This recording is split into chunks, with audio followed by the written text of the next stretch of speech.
Bon dia.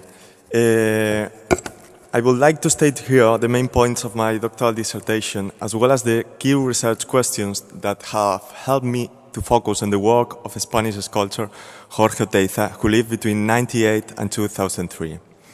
But first of all, I would like to address him in his native context, as this author pertains together with Eduardo Chillida to a category acknowledged as Basque sculpture, worthwhile considered as one of the preeminent tendencies of the 20th century European artistic scene. He has been nationally recognized for his influential work as an artist and for his new vision concerning space and form.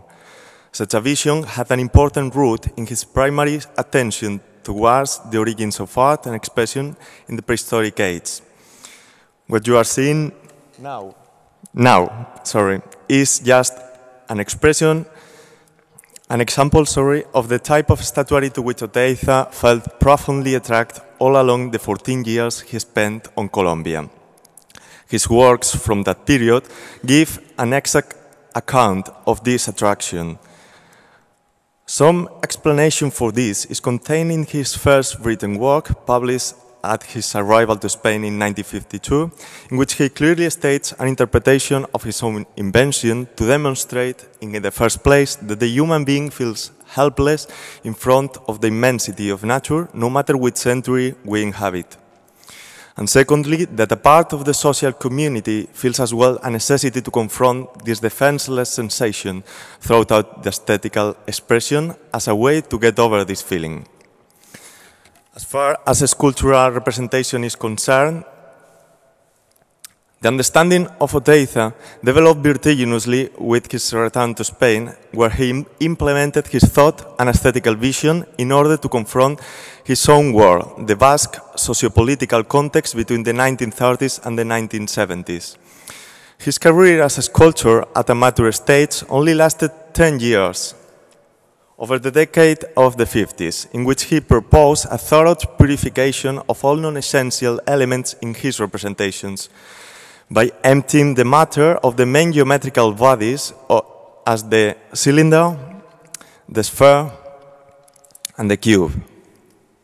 1957 was the turning point, as this year he was awarded the first prize of sculpture in the 4th Biennale of Sao Paulo. It is of the utmost significance that Oteiza decided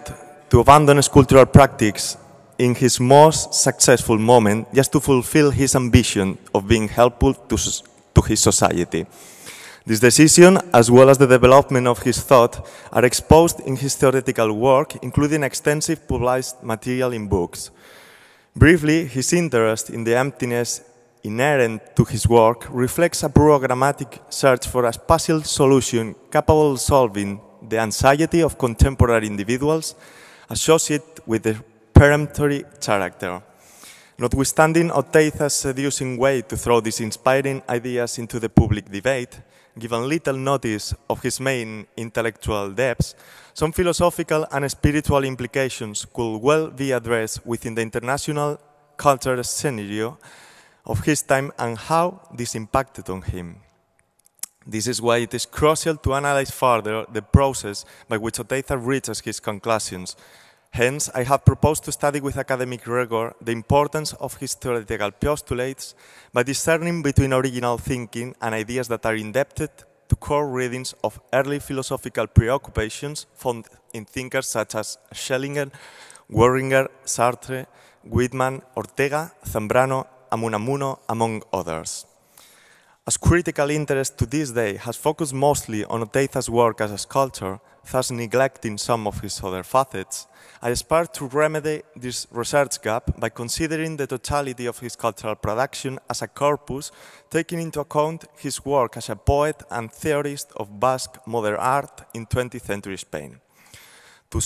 sum up, by seeking to analyze in depth the impact of his dialogic imagination beyond sculpture, and by considering Oteiza's position in contrast to art for its own sake, my research will consider how his work are not just objects worthy of study in their own right, but also aim to guide towards an exploration on our spiritual sphere that could lead to the political development of the individual, firstly, and then for such self-awareness to have a major impact in society later on. Thank you very much.